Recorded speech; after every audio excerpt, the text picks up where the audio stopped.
Kisah Satrio Piningit. Salam rahayu sedulurku semua. Sebelum mendengarkan kisah Satrio Piningit, marilah kita saling mendoakan untuk hal-hal baik dalam hidup.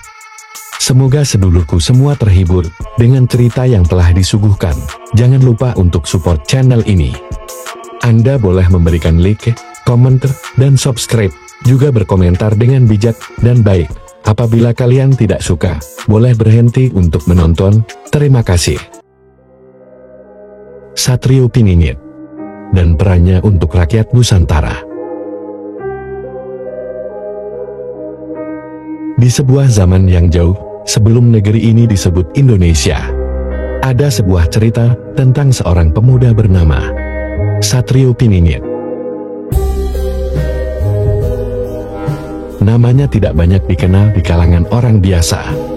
Namun sesungguhnya ia adalah tokoh legendaris yang memiliki peran sangat besar dalam sejarah bangsa Nusantara.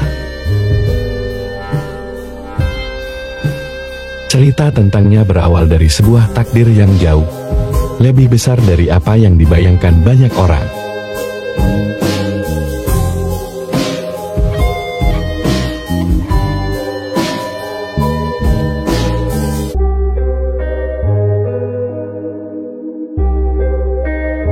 Nusantara pada masa itu berada dalam kekacauan. Kerajaan-kerajaan yang tersebar di seluruh pulau, dari Sumatera hingga Papua, berperang satu sama lain untuk kekuasaan. Di tengah kekacauan ini, rakyat hidup dalam kemiskinan, ketidakpastian, dan ketakutan. Mereka sering menjadi korban dalam peperangan yang tak ada habisnya dan tak ada pemimpin yang bisa diandalkan untuk membawa kedamaian. Sementara itu, para penguasa daerah sibuk dengan ambisi pribadi mereka, tidak peduli pada penderitaan rakyat. Di tengah-tengah kegelapan itu, sebuah ramalan kuno menyebutkan bahwa seorang pahlawan yang disebut Satrio Piningit akan datang untuk menyelamatkan Nusantara. Satrio Piningit berarti pemuda yang tersembunyi, seorang pahlawan yang tidak diketahui oleh banyak orang, tetapi akan muncul pada saat yang tepat untuk mengubah nasib bangsa. Pada awalnya, tak ada yang tahu siapa sebenarnya Satrio Piningit itu. Banyak yang menganggapnya hanya legenda. Namun, tak lama kemudian, sebuah peristiwa besar terjadi. Di sebuah desa terpencil di Pulau Jawa, seorang pemuda bernama Satrio lahir dalam sebuah keluarga petani sederhana. Tidak ada yang istimewa dari keluarganya. Namun sejak kecil, Satrio menunjukkan kecerdasan luar biasa dan keteguhan hati yang jarang ditemui. Namun, meskipun ia terlahir dalam keluarga biasa, Satrio tidak bisa dibiarkan hidup biasa-biasa saja. Dalam dirinya, ada sesuatu yang lebih besar. Sebuah takdir yang mengarahkannya pada jalan yang jauh lebih berat. Ia tumbuh dewasa dengan mendengar cerita rakyat tentang pahlawan-pahlawan yang pernah memperjuangkan kemerdekaan dan keadilan, dan ia merasa terpanggil untuk mengikuti jejak mereka. Pada usia 25 tahun, Satrio merasa tak puas hanya dengan kehidupan yang sederhana.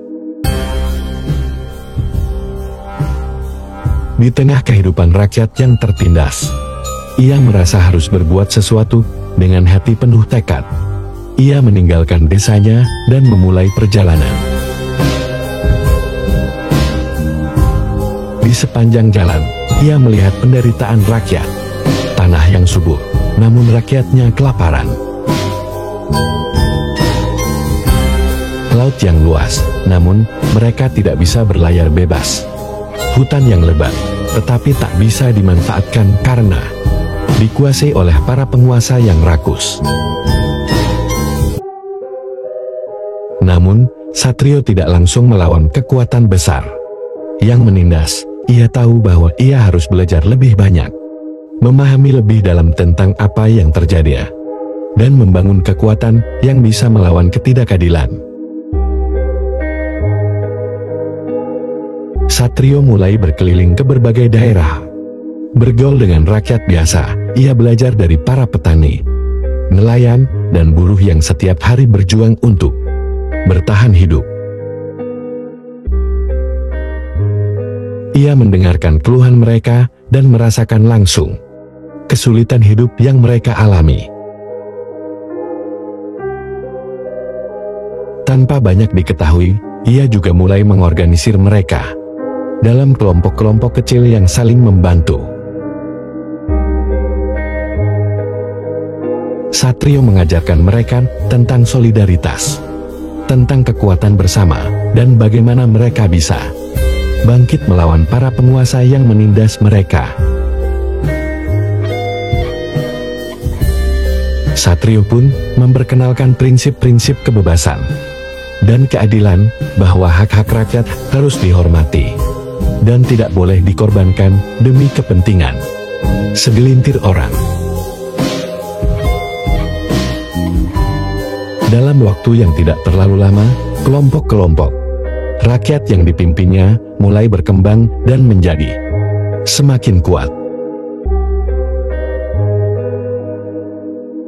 Tidak hanya itu, Satrio juga menempa diri dalam ilmu bela diri, taktik perang, dan kepemimpinan. Ia tahu bahwa pertempuran besar akan segera datang, dan hanya dengan persiapan matanglah ia bisa mengubah nasib bangsanya.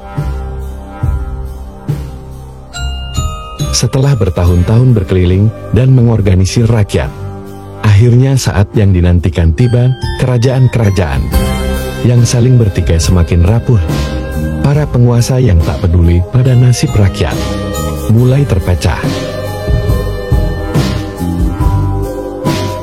Ketidakpuasan rakyat pun memuncak, dan saat itulah Satrio Piningit muncul ke permukaan. Ia mengumpulkan seluruh kekuatan rakyat yang telah disiapkannya selama ini dan memimpin mereka untuk melawan ketidakadilan yang ada. Di medan pertempuran, Satrio menunjukkan kepemimpinan yang luar biasa. Ia tidak hanya berjuang dengan senjata, tetapi juga dengan kata-kata. Ia membakar semangat juang rakyat dengan pidato-pidatonya yang penuh inspirasi, mengingatkan mereka akan hak-hak mereka yang selama ini dirampas. Rakyat yang dulu takut dan terpecah kini bersatu di bawah benderanya, siap untuk melawan para penguasa yang menindas. Dengan strategi yang cerdik, Satrio dan pasukannya berhasil merebut benteng-benteng kekuasaan para penguasa yang selama ini hanya mengutamakan kepentingan pribadi mereka. Dalam waktu yang relatif singkat, hampir seluruh Nusantara berhasil dibebaskan dari cengkeraman kekuasaan yang zalim. Setelah kemenangan besar tersebut, Satrio tidak lantas mendirikan kerajaan baru untuk dirinya. Sebaliknya, ia memimpin dengan prinsip kebersamaan. Satrio percaya bahwa rakyat yang telah berjuang bersama layak untuk menentukan nasib mereka sendiri. Ia mengajak semua daerah untuk membentuk sistem pemerintahan yang adil, di mana setiap suku, agama, dan budaya dapat hidup berdampingan tanpa ada yang terpinggirkan. Satrio juga memperkenalkan berbagai reformasi dalam bidang pendidikan, pertanian, dan ekonomi. Ia membangun sistem pendidikan yang dapat diakses oleh semua lapisan masyarakat, mengajarkan tentang ilmu, pengetahuan, teknologi, serta nilai-nilai moral yang mengutamakan kedamaian dan kebajikan. Ia juga mendorong pembangunan infrastruktur yang lebih merata agar rakyat di seluruh pelosok Nusantara dapat menikmati kemajuan. Tak lama setelah kemerdekaan rakyat Nusantara tercapai, Satrio Piningit menghilang, seperti ramalan yang menyebutkan bahwa ia adalah pemuda yang tersembunyi. Namun, meskipun jasanya tak tercatat dalam buku sejarah, secara eksplisit, rakyat Nusantara selalu mengenang perjuangannya. Legenda Satrio Piningit tetap hidup dalam setiap gerakan yang berjuang untuk keadilan dan kebebasan. Rakyat Nusantara terus mengingatnya sebagai simbol pahlawan sejati yang bukan hanya mengandalkan kekuatan fisik, tetapi juga kekuatan hati dan pikiran untuk membebaskan bangsanya.